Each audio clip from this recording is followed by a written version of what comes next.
beige, red. I would say red. Write it down. Have a conversation with someone, or even having expanders and seeing someone else do the thing and going, I want to do that. Alrighty, we got our matcha. Cheers. And we're ready to rumble. Yeah, welcome back to Girls Unfiltered with Emma and Kate.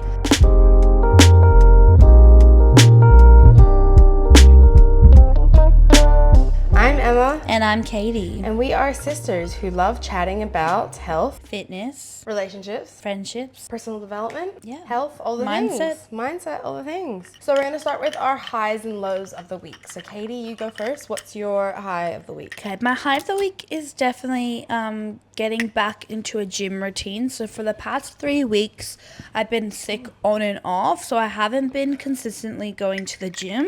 And I just realized how happy exercising makes me and how good I feel afterwards. I just have like the best day ever.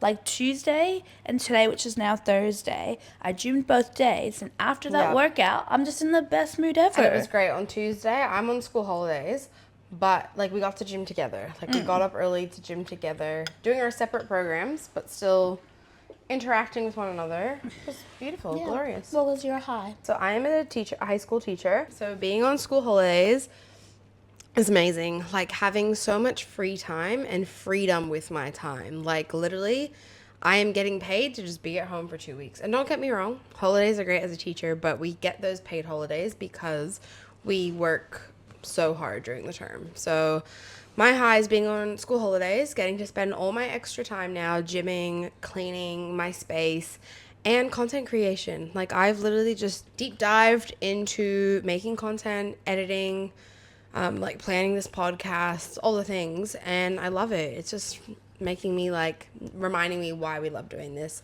When you have the time and space to really think about content too, and you're really intentional about it, it's a lot more enjoyable. I agree with that. Yeah, so what was your low?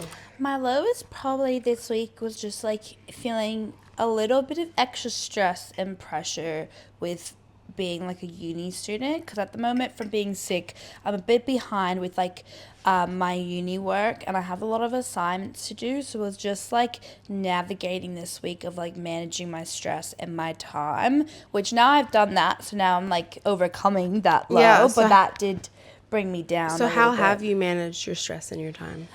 So utilizing Google Calendars, I've been time blocking my days. So I'd put in like when I have work, kind of all the non-negotiables, like when I'm gonna gym and stuff. And then around that, I then for all the extra spare time, I put in when I want to do my uni stuff. But then I also book in, like time, like stuff that also fills up my cup. But having that balance, but a lot of it is like uni with breaks. So, and that's just the season you're in. Yeah, and you'll get out of it eventually. It's just for the next 6-7 weeks. My low was I was sick the last 2 days of term, which can be a low and a high, I guess. So I took those 2 days off. I literally on the Wednesday. So today's April 10th. Thursday. So going back, rewinding a week ago, on the Wednesday I had work and I just sneezed a couple of times at work. Then I was just feeling really tired. My whole body ached and felt so heavy. Then I came home and as I was making dinner and stuff, I just felt so tired and my throat felt so swollen. And I said to Katie, oh, do I call in sick? Oh, it's just 2 days. Let's just push through. My students were working on assignments. They need me, blah, blah, blah. Then I woke up Thursday morning, couldn't talk, could barely swallow, and I'm like, okay, it's hit me hard. So I called in sick to work. So I was sick the Thursday and the Friday, the last 2 days of term, just slept the whole time, read, could barely eat food, didn't really have an appetite. Then I was sick, pretty much the Thursday, the Friday, the Saturday. Sunday, I was like, I still don't feel 100%, but we're doing something to feel better. So I cleaned up a little bit. I changed my sheets. I cleaned my space. I went to the gym. I moved my body, that sort of thing. And because I was sick for so long, part of my low is also recovery from the gym. This week is the first week back of training. So on Tuesday, I did lower body. Wednesday, I did upper body. Today, I ran. And just I can feel my muscles are so sore, even from just taking a week off training. like my muscles just hurt. So that's kind of a low, but we're doing all the things to help with muscle recovery. So yeah, we've kind of both found a way to turn our low into something kind of positive, something to focus on. Yeah.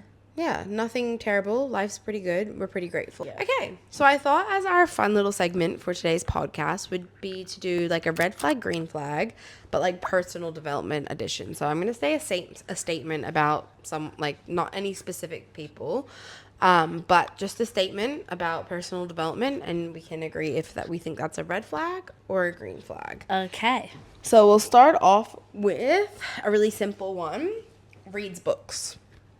Green flag. Green flag. Someone that reads is good. Like, you are consuming content. You are expanding your vocabulary. We love reading. Also, what I saw like today is like, it's like what you eat, but also like what you consume is also like the same. So it's like what you consume does matter and is important. That's like content. It's not just food. Yeah. It's like what you see, how you speak, what you read and stuff. All right, next one. Says they read an article that said something about mindset, but really the info they got was from TikTok. Like, you know, when someone says, oh, I read somewhere, but literally, Stymie's eyeing off my matcha. Oh, please don't drink it. Please do not drink my matcha. Why are you licking your lips? I know, he had his head down, and now he's licking his lips. Oh, That's not yours. Back to that. I think that's a red flag because it's like kind of being a bit dishonest. I think you can get information from TikTok. Yeah, I don't think there's anything wrong with Just getting admit it. information from TikTok. I think but not don't say I read somewhere. Yeah, I think not admitting Yeah. it makes it a red flag. All right, next one. Listens to podcasts. Stymie's on the prowl for my matcha now. Yeah, who knew? Listen to podcasts. Green flag. Green flag. So much education. What about has a social media detox? Like once a month. I think that's a green flag. I think that's a green flag too. Next one. Tells everyone that they are doing personal development, but hasn't actually started yet. Red flag. Red flag. I feel like you don't... It's fine to tell people if like you need them to help keep, you know, that goal in check and stuff. But if you're telling everyone and kind of broadcasting it, it's like... Yeah, are you really? I kind of think it's nice to like share goals and things, but it's kind of like do the work in silence and then shout it out at the end when you start reaping the benefits. Yeah, when you're getting results and stuff. Next one, makes regular goals. Sets regular achievable goals. Green flag. Green flag. We love that. We love goal setting because it's hard to feel like you have a purpose if you don't have something you're working towards. Next one, constantly talks about how they only read nonfiction books. Like it's a flex. Red flag. Red I feel flag. like just flexing just is an icky energy. Yeah. Like, to like, I think too it's like there is nothing wrong with reading fiction books. I went through a period where I was pretty balanced fiction and nonfiction, but in the last 3 years, I've read 100% nonfiction 100% fictional books. And there's nothing wrong with that because seeing those characters go through life and have struggles and challenges, you can still reflect on your own life. I was about to say, with fictional books and stuff, there's always a key message or takeaway from it. So if you look at it that way, you can learn lots of things from fictional Stymie's books. really having it. And my matcha's right down here, and I'm like, are you I chugged the rest of my matcha, so trying to sneak up on it? I don't know. Or do you just want to cuddle? Alrighty. Has duality of having fun, but they still invest in their personal development. Green flag. Green flag, you can do both. Goes to a personal development event. This is about the event, but the event the whole time is trying to sell you stuff. Oh. Red flag. Yeah, I don't like that. So like, I'm not gonna name names or say anything, but I've had lots of friends that paid a lot of money to go to like a personal development event. And they felt like every key speaker just was trying to sell you their program, their coaching, their book. And it's like, it's great that people do that and they have a platform to share that. But it's like, people go to those things to just learn. Learn and have value. And it's fun to also like sell things, but it's like have the learning and valuable and not just feel like it's a sales Also, if you're pitch. investing things like events, coaches, be really careful who you invest in. And we'll talk about that later in the podcast. Tracks their habits. Green flag. Green Like flag. using a habit tracker, ticking off habits, trying to get new habits. Tries to change their whole life at once. Like just goes, I'm sick of my shit. I'm going to change everything. Oh, disgusting. Stymie's drooling. Sorry, our cat is a very happy cat, living his best life, which means he drools when he's extremely happy. He is sitting on Katie's lap and is extremely happy and just shook his head and drool just splattered all over both of us. Yeah. Lovely. Back to the... Would you like me to reread it? Yes. Tries to change their whole life at once. I want to say it's a beige flag. I'm going to say red flag. Like, it's not sustainable to just... Like, it's great that they have the motivation and they need to harness that motivation, but it's a red flag that they're just going to change everything at once. But this is why I think beige. Because what if they're just so sick of their own shit, like, and they just do a full 180 and they end up, like, just making these great positive changes. I know sometimes it's not sustainable, but for some people, if they're down here, but they also want to bring up, it's like... It's good that anyone can change, but isn't also a red flag why every aspect of their life is terrible?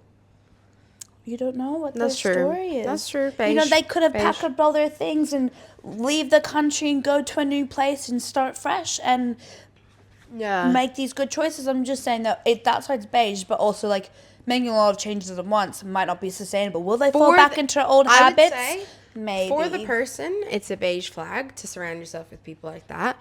But for that person starting their journey in the motivation, I'd say it's good to harness that motivation on that person. Okay, journals about how they feel. Green flag. Journaling is excellent. Constantly calls people out on their bullshit, but feels triggered when others do the same. Oh. Beige? Red? I would say red. I'm like, it's if you're good doing... to be aware. It's good, but what I mean is they're not aware. They like picking apart everything about everyone else, but not looking at themselves in the mirror. Yeah, red flag. Red flag. So it's like personal development work is looking within.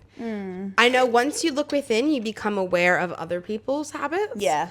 And you can call out. I think calling out people and their bullshit is great, but you need to look in the mirror first. Yeah. When they know what their triggers are. Oh, green flag. Green flag. And when they can communicate how they feel. Green flag. We love that. Okay. That's all I have for red flag, green flag. Love. Ooh. Comment down below if you like that segment. We can do it with all different types of things.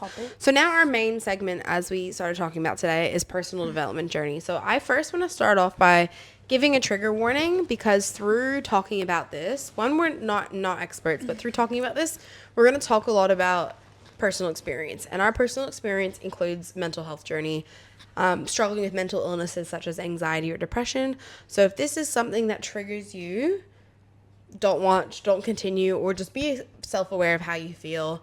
Also, if you are battling mental health, go see a professional. We are just talking about our journeys and giving our tips from personal experience. But if you truly are struggling, get professional help. So now that we got that out of the way, I thought we'd start by talking about, when you think of personal development, what was one pivotal moment in your life that was the catalyst for your personal development journey? So kind of, where did your personal development journey start? Do you want me to go first? Yeah, you can go first. Okay. We have kind of similar stories, I feel. For me, it starts at a pretty young age, I would say. Between like 14 and 16. 14 was like the first moment in my life where I had feelings of like depression and felt depressed.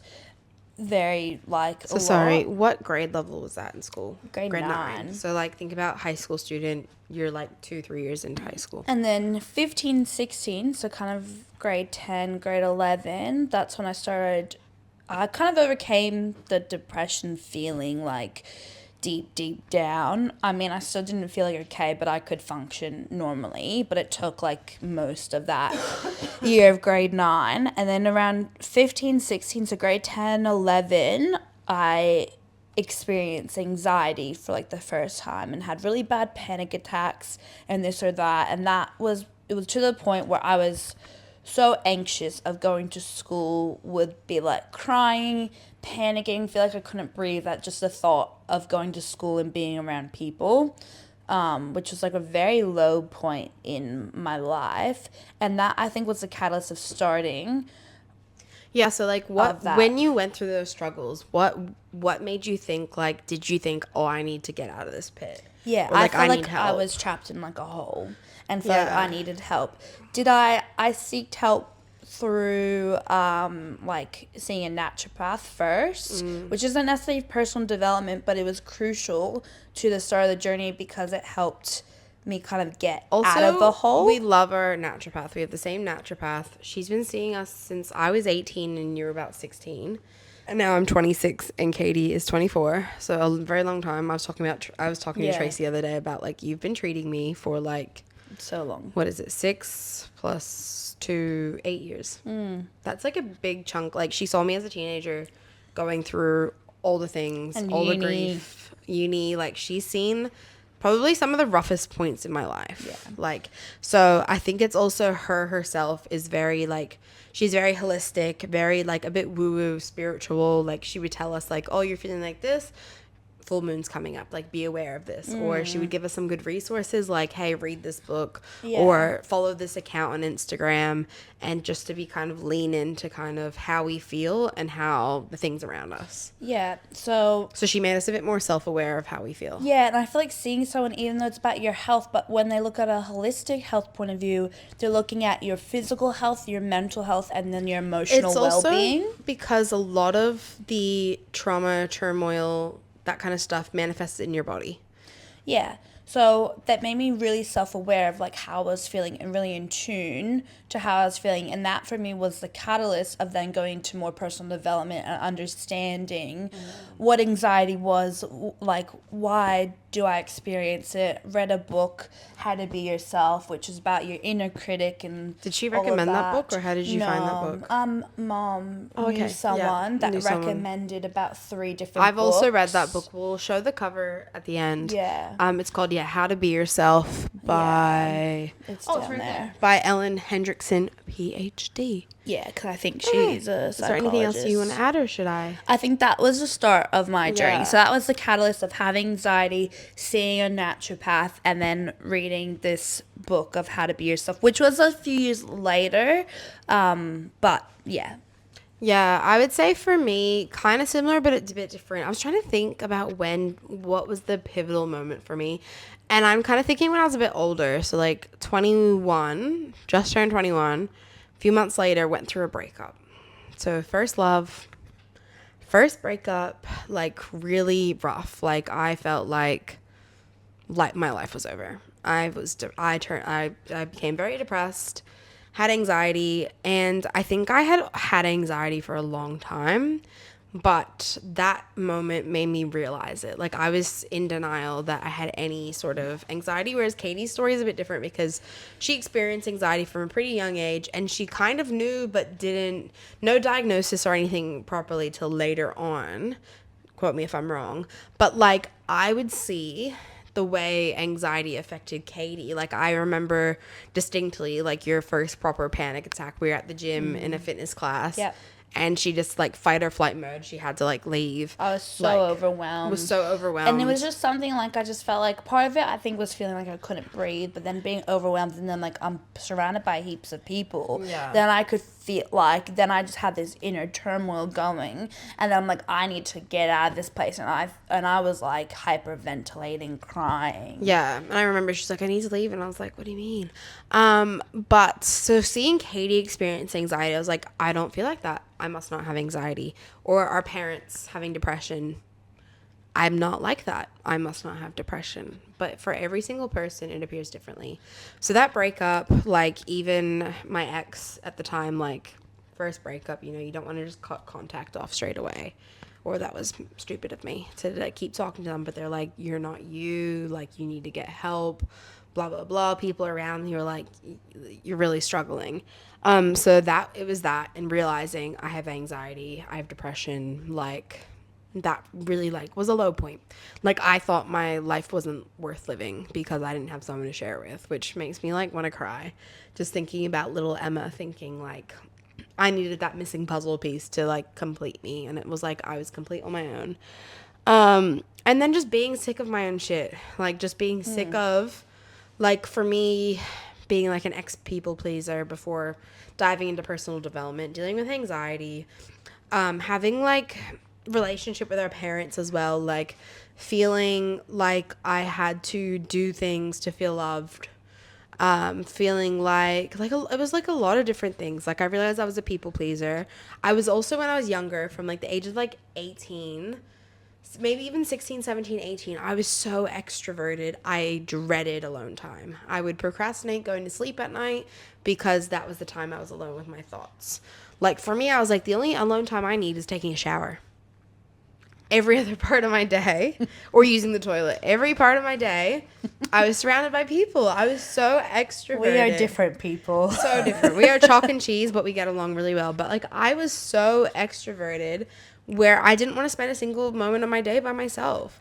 And I'm so different now because I've worked through all that. But whether I was, especially being depressed and anxious, all I wanted is time alone. But at the And we shared same a room. thing, We shared a room for 16 years. So the issue with that though too is because I was really sad. I'm like, it wasn't healthy to spend so much time alone. But that's all I felt like. Or anytime I had a really bad panic attack, it would literally take hours. I literally have headphones in, listening to like wave noises for like 2 hours to get myself like settled. I remember as a child just some days feeling so emotionally drained, like where you're just laying in bed and like, yeah, I remember I lay in bed, like watch TV, like watch YouTube for hours. Like it was all or nothing kind of thing. It was either I was going out all the time with friends, seeing friends, or I was literally in bed watching like we'd binge watch a TV show in a whole day. Like, and those are signs, like some people, it's okay to binge watch a TV show in one day. But I found it was this all or nothing. It's either I'm go, or I was completely like sedentary, not moving my body, not doing anything. So just being sick of all that thing, I think was the catalyst for me. So I thought now we could talk about what is actually personal development. So do you want to go first? What you think personal development is? Or I have an idea if you want me to go first. Yeah, you can go first. So to me, personal development is like reflecting on you in your life and looking at how can I better my life. Thinking about learning tools and things you can use to go, how can I improve my life, my mindset, my habits to just up level as a human being. Wow, that was a very good explanation definition. Thank you. And it can come in so many different ways. Like when we'll talk about the specific tools, but like it could be like getting into journaling, listening to podcasts. Like it's doing personal development is the act of wanting to make change in your life. Yeah. I think to add to that, I agree with your definition or statement, whatever you want to call it. You can Google it, but that's just what I came up with. I think reflection and being reflective is the key part to personal development, because you can watch you can watch a masterclass, watch a course, this or that, but to actually and hear people think about, this is how I changed my way of thinking, this is this and that, and you can listen to all the podcasts, but until you sit down and actually reflect and ask yourself questions of where you want to be, where I currently am, you're not going to get anywhere without putting in the work of actually reflection. So I feel like that is the main and big part, is being able to reflect on your own, about your own self. That's what I mean. When being sick on your own shit, you know that because you've thought about your life. You've looked at your life through that external lens. And it can be really hard to do. I think that's your first step to really to get into personal development, is kind of being sick of your own shit and wanting to change. Yeah. So we mentioned some tools, but how did you start getting into personal development? We talked about the book, How to Be Yourself, which you read. Mm-hmm. So I read that when I was 18. Yeah. Yeah. Yeah, so I think books are amazing. We've read How to Be Yourself, The Subtle Art of Not Giving a F-U-C-K. And I love that book as well. Yeah, even I love the Jay Shetty book, How to Be a Monk. So books are amazing. They are not the most expensive things. You can buy them or rent them from somewhere. But I do find, going into Kmart, a fictional book, $12. Personal development, $20, $21, $22, sometimes up to $25. $30 sometimes. But $30 on a book to better your personal development, your mental health, that's pretty cheap to me. I also find journaling prompts. I journaled from a very, very young age. I think I bought my first journal when I was 10. Yeah, I was gifted a journal for Christmas one year when I was 8, and I still have that journal because I used that journal from age 8 to, I want to say, like 13, 14. Actually, no, older than that, maybe 16, 17, 18. And it's funny because, like, when I was younger, and we'll go back to you, when I was younger, journaling to me was, "Hi, journal. Dear diary, this is what I did today. I played with Katie and I did this. So and so was being mean to me," or "Stephen and Katie are blah, blah, blah," with my siblings. Or "Today we played Littlest Pet Shop." Or we even, in my journal at age 8, we have a list of, I wrote all of our Littlest Pet Shop Had like names. 50. It was an obsession. And in this diary, I wrote down what order they would brush their teeth at night. Did you? I wrote down in my journal who the sleeping arrangement. I did the sleeping arrangement one. The roommates. We had to assign them Yeah. all roommates. And then, yeah, I would talk about what I did with my friends. Like, it was just this is what I did today. So it's kind of, yeah. So how, as a young child from journaling, how did you go from just journaling about, this is what I did today, dear diary? I also had a dream of being Mia Thermopolis. And writing in a diary every day, just like Mia Thermopolis Yeah. in Princess Diaries, because I read the books of Princess Diaries at age like 12, 13. So that's when I got back in my journaling, and I was like, I want to be like Mia Thermopolis. Yeah. So yeah, how did you actually journal? Here's the thing, because I'm a person that is already naturally quite reflective, and I think because I've had a lot of emotions, journaling is the one tool I've used to kind of navigating how I'm feeling. So I think of just journaling about your day was journaling about how I was feeling. And for me, that was like the main thing. Of This being is the able to difference reflect. between you and I. I did write about my day and stuff, No, but but I it's like didn't- how checking in with like how you're feeling Yeah. about something or about your day was probably the very, very start of being more reflective, and more personal development was being in tune with how are you feeling. Yeah, it's funny because that's the difference between you and I. Like, we're both pretty emotional people, but Katie is emotional on a different level. Like, not in a bad way, but it's like you are emotional where, like, you got to let it all out. Whereas I'm the kind of emotion, I refuse to journal about how I felt because I just kept it down, deep down. Unless I was really pissed off at someone, I would write some things. So and so's being so annoying, and that was it. I wasn't saying I was frustrated, I was mad. I would just say this person did this, and it annoyed me. Like when I Yeah. was younger. So I was already really reflective, talking about my feelings, and then going a step further from more like your feelings. I think probably around, I journal mostly about my feelings and how like about how I felt about things or what I was experiencing, especially with my anxiety and feeling sad a lot. But coming then a step further from that would probably be around the age 18, 19 of looking at potential journaling prompts, whether I don't always use them or haven't always, but just those journaling prompts of further questions to really, I guess, expand your thinking and your mind. So they can be really handy tool, which you can get them you can Google them, get them off social media. Pinterest. So I would use those sometimes, and I found that gave me a deeper thinking, but I'm already quite a reflective person, so I didn't really struggle in that aspect very much. But just having other people like say, like really ask yourself this. I'm like, okay. And I think stemming from that, also listening to podcasts that do like personal development ones and kind of expand your world. Yeah, and your because mind. how old were you? Because Katie found the first podcast she ever found was Rise and Conquer with Georgie Yeah, Stevenson. so that was at 18 because I Yeah. wanted to listen to something my way to uni and make it worthwhile. And I'm like, I get car sick, so when I'm on the train and the bus, I can't do uni work. And I'm like, I'm sick of listening to music. What can I listen to that I will enjoy that makes, the hour It's also like it commute stimulates go your brain. by. It makes you think. And I do like that deep thinking. And I Yeah. think, too, at that age, I was craving deeper connections, which made me look within and developing a deeper connection with myself. And I found that was easily done through listening to podcasts, which would then make me reflect and then journal about things that I've Yeah. listened to and was exposed to. Yeah, and it's also like knowing, like talking about going back to what personal development is. It's looking at your life and how you can do better. And we'll talk about later as an expander of like looking at what others do. Okay, so for me, how did I get starting into personal development? Reading books, podcasts, going to therapy. So when I was really depressed, those were the three main things. So I found reading nonfiction books took a little while, but I was kind of at the point where I'm like, I'm struggling. I don't want to feel like shit. I'm crying every day. I need something that's going to make my brain think and not think about how depressed I feel. So I read The Subtle Art of Not Giving a Fuck because I realized I cared too much about people that didn't care about me. So it's like, how can I go from that people pleaser? How can I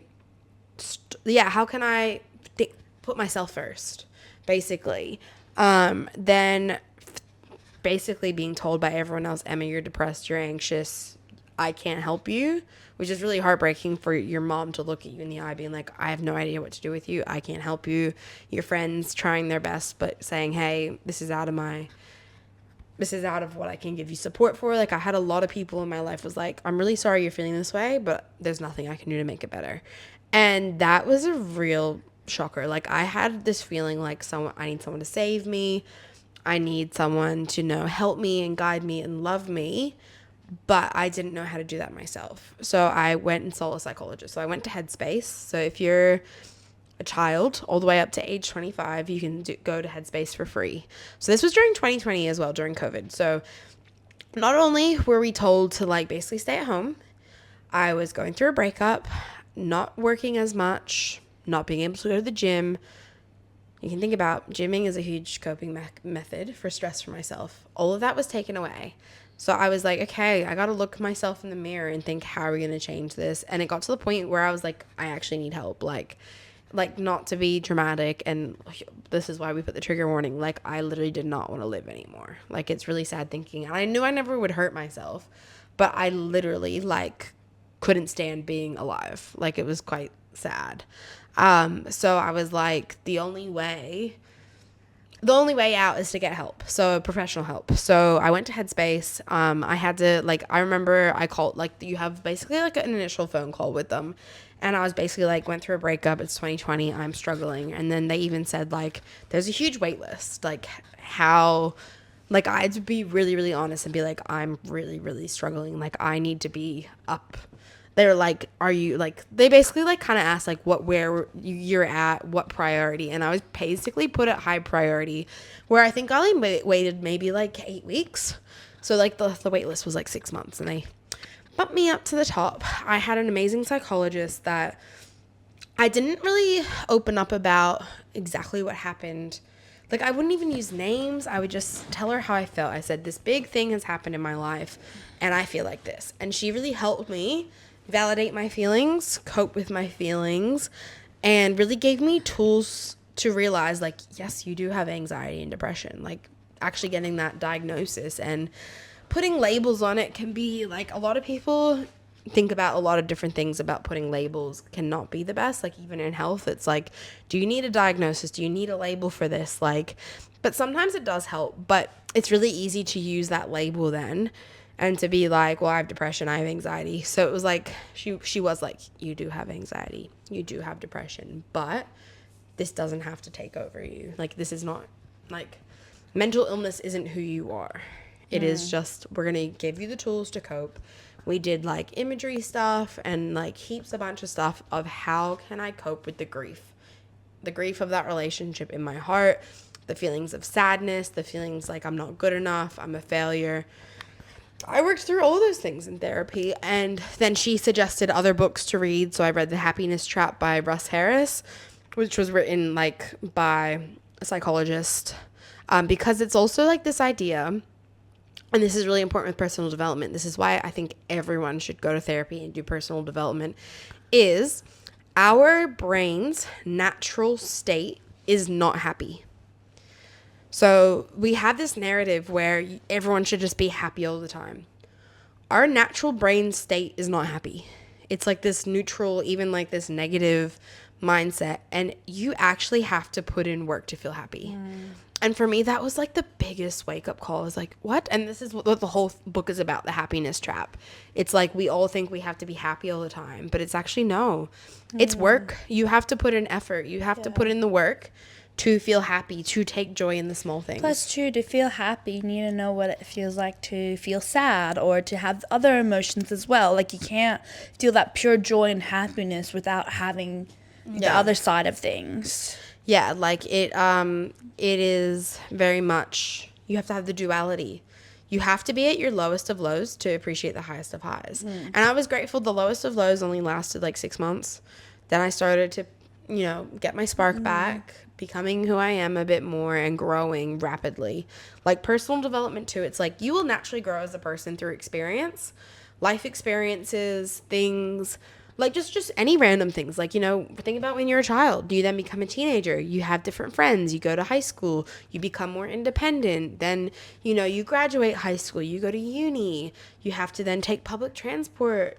You have to do all the different things. And then, you want to start learning how to cook. We did that at a younger age. But, you naturally grow, or you decide, I'm going to go traveling. I'm going to go on a school trip. Those things naturally will push you to grow. But personal development is that acceleration. You will grow rapidly because you're putting in the work. Yeah, and I think a thing that also can go to rapid growth is also like your environment can matter, or the people who you choose to surround yourself with can also help with that personal development. You are the 5 most closest people around you. So going back to last episode, we talked about friendships. It's like, who do you surround yourself with? Even family. Who are the 5 most closest people that you spend the most time with, because you become them. You pick up their habits. You pick up their things. So it's like, yeah.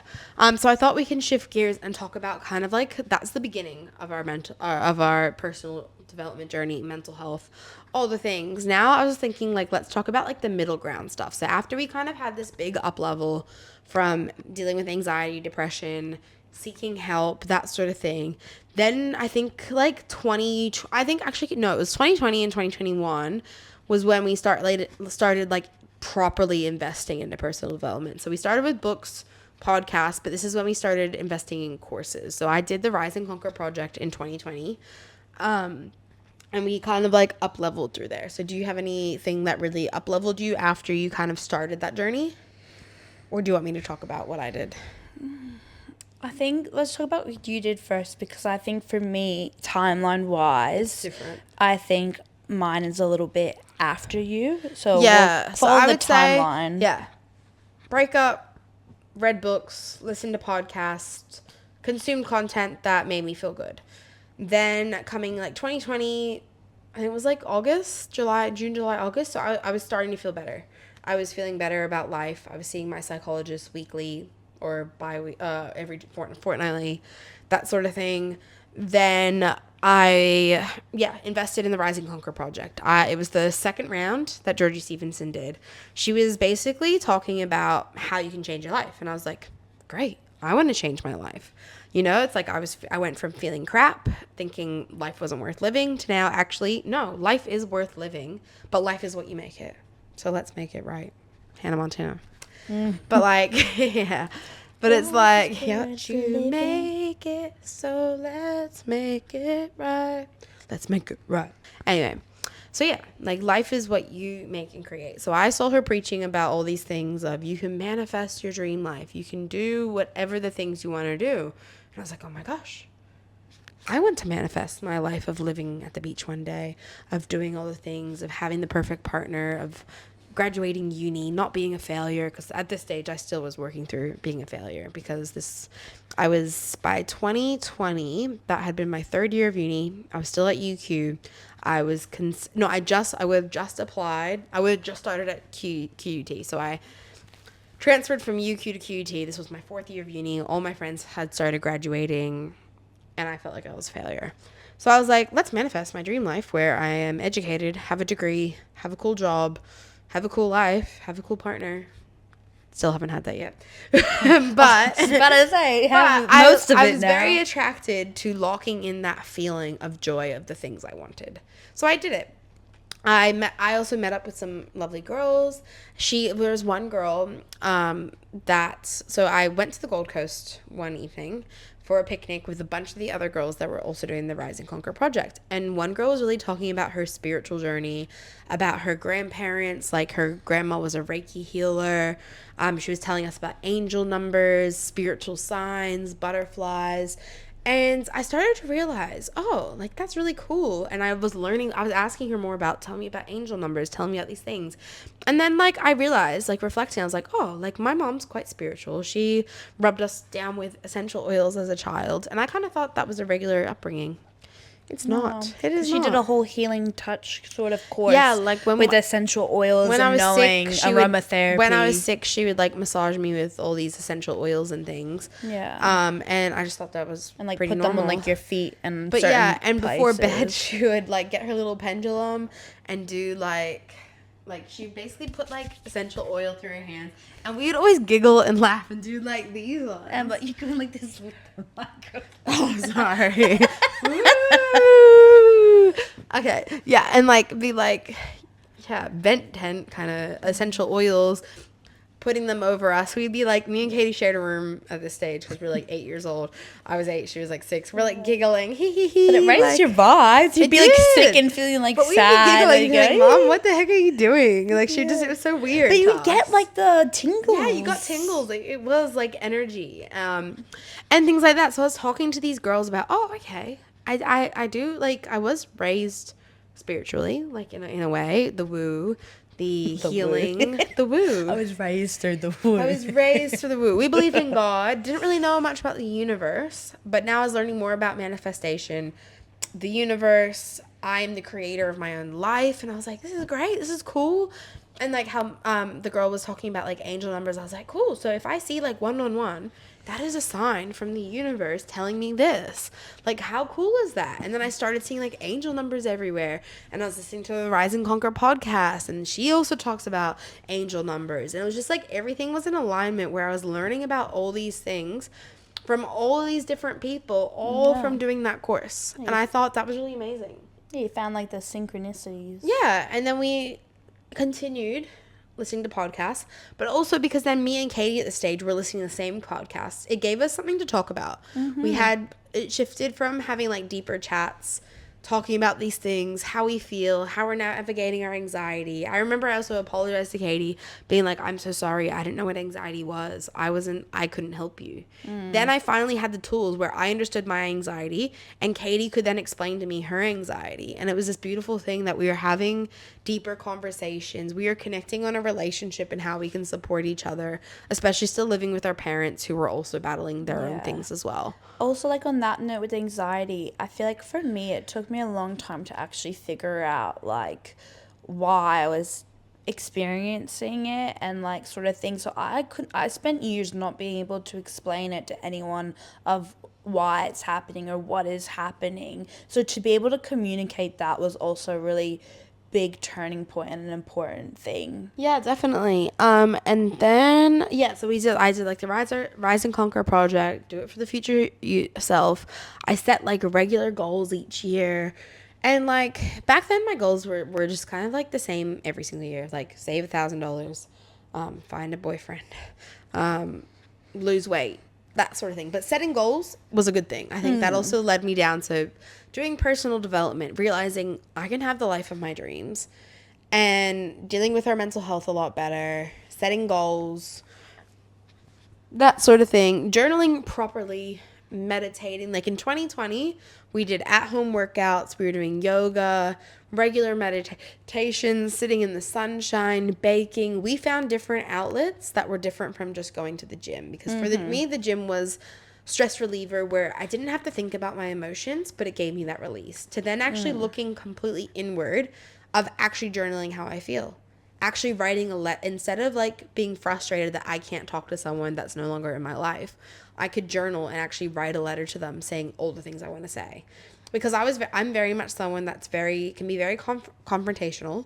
I was like really toxic in wanting to seek like closure, and it's like you don't always get that. And I learned the really, really hard way of we don't always need closure. Like, and it's like if you can't have that conversation with the person because either they don't want to have it, or like even when there's confrontation with you and I, we still navigate this.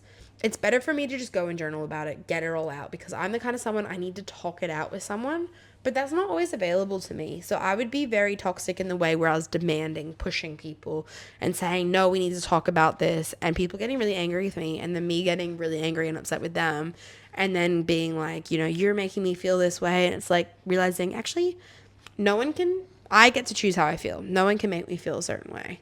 But actually being honest and journaling properly about how I feel. And I'd started with needing journaling prompts. It started by me just journaling what I talked about with my psychologist in therapy.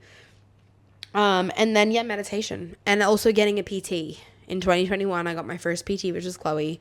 And a lot of health and fitness is, dealing with like I had to navigate emotional eating. I had to navigate habits, after 2020 and some of the gyms still being closed in 2021, I had to build up back up of regular gymming, going back to the gym regularly, exercising regularly and not excessively, and making it balanced and having a balanced lifestyle. So that's kind of like my middle ground of my personal development. Yeah. What was your timeline for your middle ground? And then we'll go to present day. Yeah. So I guess going from the podcast Rise and Conquer, and part of it actually, because mine is a bit up and down, part of it is like for you going through the Rise and Conquer project stuff, because I didn't do it, but I learned stuff from having conversations with Emma. So it's like proof, like the people you do surround yourself do matter, because for me that was also helped me think about different things differently, and learning about the whole angel numbers. So I learned a lot off of you, and I mean I learned from other people, so it's just that conversation of as you learn you share and you pass it on. Like it's this beautiful thing. Like if you are spiritual and like believe in God and stuff, it's like it's kind of a similar like disciples, like Jesus. Not to be like, sorry if you don't believe in God and stuff, but like learning at Sunday school, like, oh, you pass on the learnings and the teachings. Yeah, and it's the like messages. Personal development, it was very similar. It's like you learn from discussion, talking, passing on the information, the words of wisdom. Like we don't gatekeep around here. No. So that was partially, and then I would say, so 2021 we moved out of home, and then it would have been 2022. 2021, halfway through the year, I fell back into feeling really depressed, kind of not sure what I was doing. I took a semester off of uni and pivoted, so I was studying nursing midwifery. That caused me a lot of anxiety and panic attacks, leading up to towards the end, where I decided this isn't for me.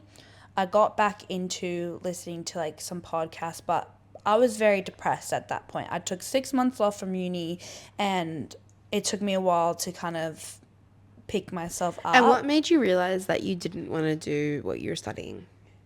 Because how it made me feel. It was the the semester break between semester 1 and 2, having a month off, but I didn't really have time off because studying midwifery, you have to follow a woman throughout their journey. So I was still going to the hospital on my uni break, and I had so much anxiety to show up. And then semester 2 was back, so in August, and I didn't want to go to placement. I was like... Yeah, so you did like the first couple of weeks of that second semester before withdrawing. I called in sick for all the placements, and then I withdrew because I'm like, if I don't want to show up to placement, then how am I going to do this job? Like, that's the whole point. So that was then I realized, okay, I need to withdraw from uni. But I was in a very, very bad headspace. So basically our mom really pushed me to see a psychologist. So this was 2021. Yeah, so that was like I had seen a psychologist in 2020, and then you my started story in with psychologists as well.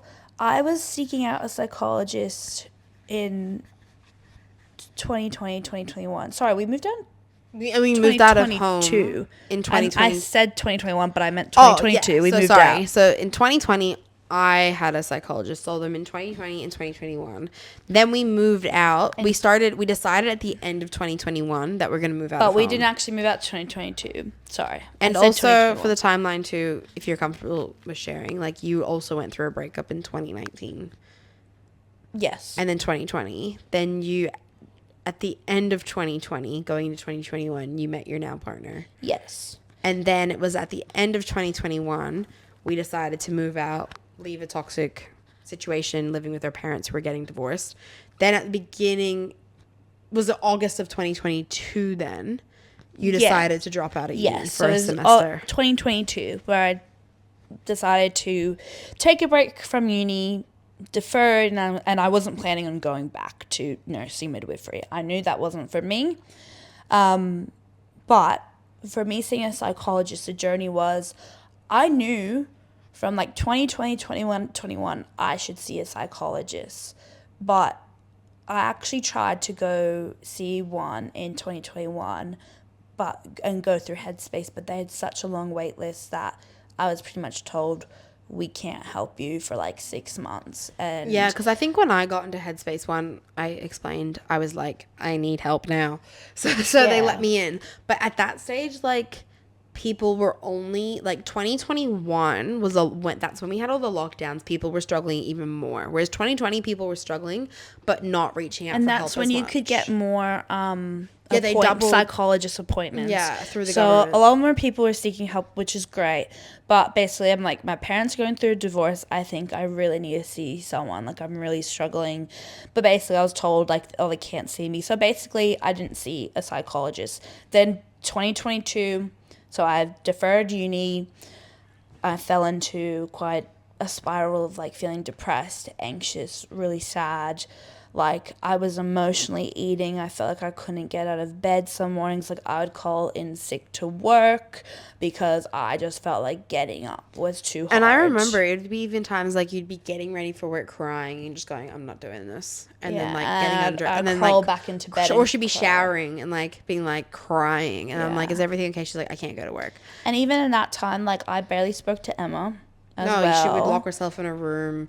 Like, wouldn't tell me. I'd be like, what's wrong? And it was just like, nope, leave me alone. So it was quite a dark period, and Mom really pushed me to see a psychologist. So she called a doctor, made me see the GP to get a mental health plan, and then that doctor said, look, there's a little bit of a wait time for, like, your free bulk billed psychologist. However, I have a recommendation for this psychologist. You will have to pay like a gap, but Medicare, covers some on this plan, gives you a rebate. And I was like, you know what? I just need to see someone now, so I'd rather just pay the gap of like $100 and see someone because it felt very urgent. For people that don't live in Australia, so during like COVID times, so the government subsidized, because people were struggling in 2020 being at home with COVID, they subsidized seeing a psychologist. So usually to see a private psychologist, full price can be like 250 AUD. But the government subsidized it through Medicare, where you would get 10 free sessions a year if you went through like the public system. So like seeing Headspace for me, all of that was free. Or for private, they subsidized it through Medicare. So Katie, like she said, she only paid a gap of like $100 each time. And this psychologist was really good. So she was very holistic. It was more just like going to therapy, talking about how you're feelings, navigating that. She's like, you already seem like you know all the tools. Like, I'm not about just talking about how to manage things. We're here to kind of look at like the cause and the root of how you're feeling and thinking. And that really shifted my perspective a lot. I saw this psychologist. I committed to like every single week for like 6 months, and then I went fortnightly. So I saw her for a whole year before she then went on maternity leave. But I worked through a lot of stuff. So for me, seeing that psychologist was kind of the middle ground of my personal development, because I got to talk about my feelings. I got to talk about how I was feeling at age 14, when that was kind of like the start of my mental health. Like you talked about your past. Yeah, so it was very, very healing. I talked about my past, everything from basically from moving to Australia, because she told me pick a point in your life with like one of our first visits, pick a point in your life where you feel like you want to start talking from. And I feel like, well, moving countries, that's a very pivotal point, and that's kind of where all my feelings and emotions and stuff and negative feelings kind of started. So that was, seeing this psychologist got me out of that hole and made me feel better. And then in that 2022 period, obviously everyone was doing a lot of your mindset, your master classes, so a lot of free master classes, like seeing like Chloe Bromwich, like she held a lot of paid and unpaid like master classes. So watching that and putting yourself in those rooms with those people, and getting like having this way of thinking, or seeing how other people talk and think, and being in those rooms where people are, I guess, that level up from you, really helped me like level up. Yeah, I think part of personal development too is like having expanders and seeing someone else do the thing and going, I want to do that. And like that's what I think really pushed us and accelerated us into personal development. Seeing Georgie Stevenson go, I made more money because I read this book and I did this thing. And that's what kind of opened the door and kept that door open for personal development, is going, that's an elite human doing elite things. I want to do more of that. Yeah. So seeing all those master classes, that also helped. And then also then committing the end of 2022 for PT. And for me, because that also helped my physical mental health, because also too with this PT, you had check-ins not just for going to the gym, but also for your mindset. So that was kind of my middle ground. Yeah. And then through that, I also eventually, with Brooke, who's still my coach now, when I shifted from having Chloe and being in Health Hype to then having Brooke, I upped mine for mindset and fitness, because to change your fitness journey is a lot of mindset. Okay, so now do you want to talk about what we do now? Sure. Do you want to start? No, you can. Okay. So I think now it's like, for me in my life, it was like when everything was going good, I was like, I don't need personal development. I don't need a journal. I feel good. And it's like, got to a point where I was like, I have no thoughts. I have no emotions. Things are just good. I'm just living life. Once I was going through the end of uni, I just felt like I could see the light at the end of the tunnel. I was going to graduate. Last year I was a teacher, and I just felt very like robotic in my day-to-day life. And this is what I worked through when I was doing mindset stuff with Brooke, was like, I feel like I have no original thoughts. I just keep going at the motions, doing the thing. And then I was kind of like, oh, like things are great, but why do I not feel like I have any emotions at all? Like, things were good. I didn't feel overwhelmingly happy, but I didn't feel sad. So I was just like, well, things must be great. And then I was like trotting along until recently. Pretty much last year, Mom did her Reiki course, and we started going to Self-Love Lounge with Morgan and Elle, and Morgan hosted Reiki nights. No idea, besides that flashback to 2020 when I talked to you about that girl said her grandma was a Reiki healer. I kind of heard people in the Gold Coast Reiki, what is this thing? And then Mom just messaged me one night, oh, Morgan asked if you want to come with her to the Reiki night. I'm going. Do you want to buy a ticket? It's like $25, $30. And I was like, cool, I'll go. And then we went, and I had no idea what to expect. The first time I went, it was just like a glorified nap. Second time, it was like she told me more about what Reiki was. It's like energetic healing. It uses the universal light source energy. You do a meditation, you do the thing, and then it's kind of this spiritual side of her spirit guides, your spirit guides. You see things, you feel things, and it's this really beautiful relaxation ritual. So that's kind of allowed me to deep dive into my spiritual side. So at Self-Love Lounge, they also have the beautiful L.M. Embers, who is a soul therapist. So she's bridging the gap between science and psychology, and using her psychic abilities, her spirit guides to help people heal. And I was like, great. I feel numb. I know I have issues. I know I felt stuck. I'm not attracting my dream life. So 2020, I was like, great, let's manifest all this stuff. And then I finished uni. I was like, great, I am doing things. I manifested as soon as I graduated. I always said as soon as I graduated uni, I would get a job straight away. I wouldn't need to make a resume or apply. I'll get a job from placement. That exact thing happened. I was like, cool. Didn't really realize I was manifesting it. It just kind of happened. And then I was like, great, now I feel absolutely nothing. And then I was kind of like, no, but I realized I'm not manifesting anything. Things aren't going my way. I still want to find a partner. I want to do this. I want to do that. I am shoving all my feelings deep down in the pit where I feel like I feel nothing. So I went and saw Elle for a relax and release ritual, which was very interesting. She used, like, we talked about money mindset. We talked about how I feel with my relationships. I cried. It was very similar to kind of like talking to a therapist, but she asked very specific questions like, why are you here today? And gave me really good advice. And then we did like a small abridged version of like a past life regression where she takes you through like this visual thing, and she uses all of her tools, her spirit guides, to take you through your past life. And then she kind of uses like the chakras to then figure out what like deep rooted beliefs you have, and then she try and rewires like your brain to have new beliefs and things. So that was really interesting. The information I got out of it was really interesting. So yeah, now I'm on this like spiritual journey. I did my Reiki 1 course, and then now I'm going to do a full past life regression on Monday with Elle. So now I'm just leaning more into the spiritual side, wanting to live a more intuitive life and investing in different ways.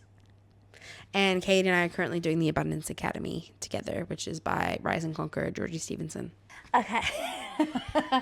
So my personal development journey now, obviously Emma said doing the Abundance Academy with Rise and Conquer that Georgie Stevenson made.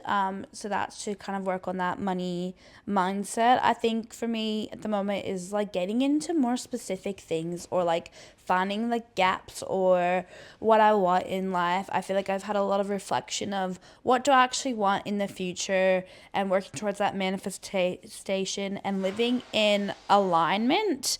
So yeah, and I also saw Elle at Self Love Lounge for a relax and release. So to do that whole soul therapy work, and for me that was working on like that money mindset and feeling stuck, and a lot of it that came out of my session was like to working on knowing that love is unconditional and being able to like receive all of that. So yeah, I feel like for me it's just a lot of work now, just going on to specific things and building the life that I want. I feel like I'm in a good place mentally, because a lot of it at the start of my journey was to better my mental health. But now I'm starting to expand myself. I feel like my mental health is pretty good. And now it's just digging that little bit deeper and kind of working towards that manifestation and more of like the woo things and getting out what I want in life. That is where I'm at in my personal development journey, is just working on more specific things to live my dream life. Yeah, I think it's like leaning more into, we create our own reality. Those sort of concepts we were introduced 5 years ago. And I will preface and say, like, I hate meditating. I hate journaling. I hate doing all those things. But it's like, and that's why I was so resistant. Like, I'm so resistant to those things. Well, I like all these things, and I was fortunate that as a young kid, I was drawn to all these things. I used to love yoga. Mom would put in a VHS tape of ABC yoga. I would request for that, and everyone seemed like, oh yeah, whatever. But I was like, yes, I like the yoga. I like the meditation. As a child, I would meditate in the car on a 12-hour car ride road trip. Did I watch any movies? No, I sat there with my thoughts and my feelings and meditate. And then I was like journaling. And yeah, I'm just I feel like intuitive, emotional child growing up. I also feel like too, Katie would do things like just lay down on the ground and we're like, what are you doing? I'm meditating. Like, or she would sit there and just close her. It was so cute. But yeah, as a child, she'd just be like random things like lay on the floor, just like starfish, and just be like, I just need a moment to breathe. It was very cute. But also grounding, be like, actually, like, I didn't realize as a child what I was doing. And yeah, I love laying on the floor. It's like, well, yeah, that's grounding. Like, Rolling around in the grass. yeah, rolling around in the grass. Like, I really liked being grounded, being outside, being in nature, and all those things. So, yeah.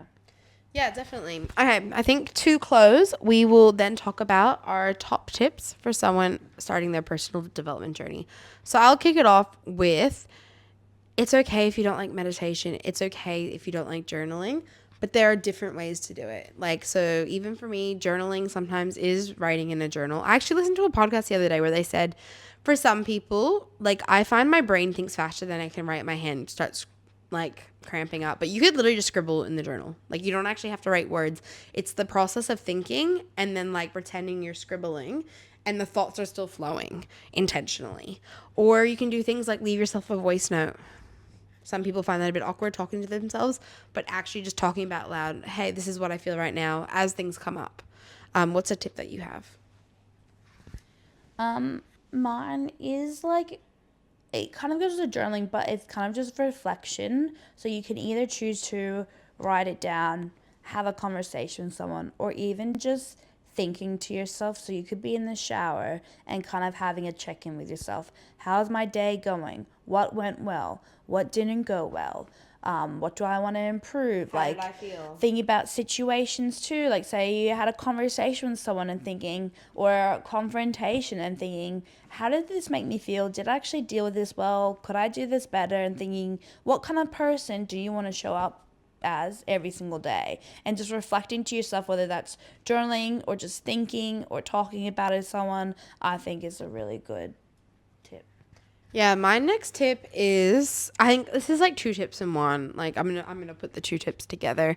Is it's really great to have a family member or friend or someone to hold you accountable, and not in the sense that they need to tell you go journal. You're in a bad mood, go journal now. Like, no, it's having someone that you can talk to. Like me and Katie going through similar experiences, kind of together, but still on our own path, but could say, hey, how cool was that in that podcast? They talked about this strategy. Or, hey, I journaled and I got the coolest idea. Or, I realized I really struggle with this. And it's just like, have someone you can share with it.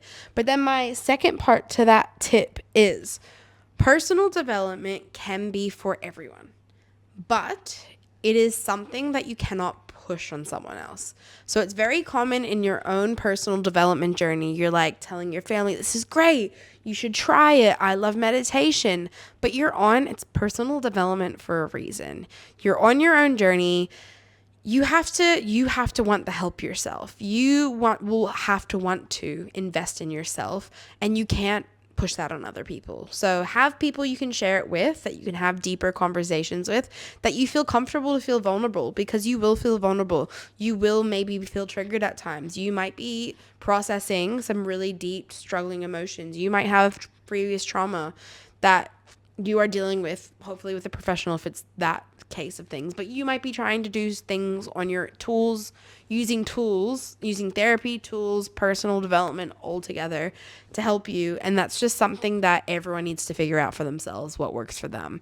But it's beautiful if you can talk to someone about it, whether it's a professional or a friend, that they know you're kind of going through this big change. And also, don't be afraid of what people think. If people say, you've changed, this is like, what do you mean? Because you'll start putting boundaries up. My next tip, which was kind of said a bit earlier, but it's like having either expanders or a stimulus to kind of change your way of thinking, or even just what to think about. I'm talking about more books or podcasts of having people having conversations that you might not have in your everyday life, that kind of expand your way of thinking, or might change your perspective or challenge your values or your beliefs, or how you're thinking or dealing with certain things. So being exposed to podcasts or books, or even if it's a course or a master class, any of those things, is just being exposed to new ideas or new ways of thinking or different points of views,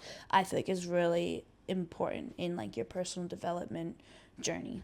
Yeah, my next tip is really similar, is before investing in paid things, like hundreds of dollars in things, take all the free stuff. Listen to all the podcasts. Read all the books that are, up to $30. Borrow a book from a friend. If you know a friend has a bunch of nonfiction books, ask, hey, I really want to get into personal development. I heard you talking about this book. Can I borrow it? Access all the free resources. There's so many social media accounts, psychologists. I follow a lot of psychologists accounts, and they have labels and things, but not in a bad way, of if you're an overachieving first daughter, read this, and it just makes you feel so valid, so seen. And also, yeah, now we're talking about social media, and you even said that, having expanders. I love watching people on YouTube, follow people on Instagram, that they're doing the work, they're doing the thing, because then if you realize if they can do it, I can do it. My last one is, I have two more. just start. Don't wait for Monday. Don't wait for, your ex to message you. Don't wait for your friend to go, I think you need help. Don't wait. Like, whether at your healthiest or your worst, just get started. Also, about the whole, like, don't wait till Monday. There's, like, statistics and stuff that say, like, if you start doing something, I think it's, like, on, like, a Wednesday. It's not a Monday, but it's, like, a Wednesday, middle week. You're actually going to be more successful of, like, completing and sticking to that than if you were to start on Monday. So it's, like, set yourself up for success. And yeah, I think going back to, like, when we're talking about red flag, green flag, it's okay if you don't do it all at once. Start small. Start by listening to a podcast every time you're in the car. Or read a book, 1 chapter a night. Very small. Like, make it a habit. Track your habits. Like, we could go into a whole podcast. This podcast is so long. And then my last thing is see a professional if mental health is a struggle. Personal development, like I said, do it. I think you should do it at your worst when you're at your best. It's a constant journey. There's times where you won't be doing any personal development. Like I said, like last year, I was just trying to navigate a new job. I felt like everything was going well. And then this year, I'm like, actually, I feel like I'm on the brink of change. I want to change my life. So there's some periods of time, it comes in seasons. Some periods of time where you're like, yep, I want to do this now. And sometimes it's like, actually, I got too much going on. I don't have the time and space for this. So just making sure you look after yourself, seek professional help if you need it. And yeah, that it's a journey. It's like we said, like, Katie literally started talking about from a child all the way up to now. I started talking about, like, my teenage years, how I felt, my young adult life up until age 26. It is a journey. It is personal development. You go on a personal development journey, a mental health journey. It takes time. Also, like, it's a continuous journey. I feel like there's no point where it's going to necessarily stop. It's a journey for a reason. Yeah. So to end on a positive note, I feel like we just went down a whole rabbit hole, unpacking a lot of things. But yeah, personal development is for everyone. If you feel pulled to do it, we can probably leave a list of, like, recommendations and things of books. That could be a whole other segment. We'll leave in, like, the description, like, in the YouTube description. A list of all the self-help books, all the podcasts we really like. Yeah. Thank you for watching Girls Unfiltered. This was a really deep one. I promise next week we'll try and keep it a bit lighter. But I really hope this helped. Yeah, just hearing about our journey. And remember, we're just sharing our journeys. We're not experts. But yeah, let us know if there's any topics or things you want us to discuss as well. Yeah, because we'll hopefully bring you podcast episodes fortnightly. Maybe? I don't know. We'll see. We'll see how we go. So yeah, thank you for watching. Like, subscribe, comment down below. Anything you want us to talk about. And we'll see you in our next video. Yay, bye. Bye. Ciao, baby.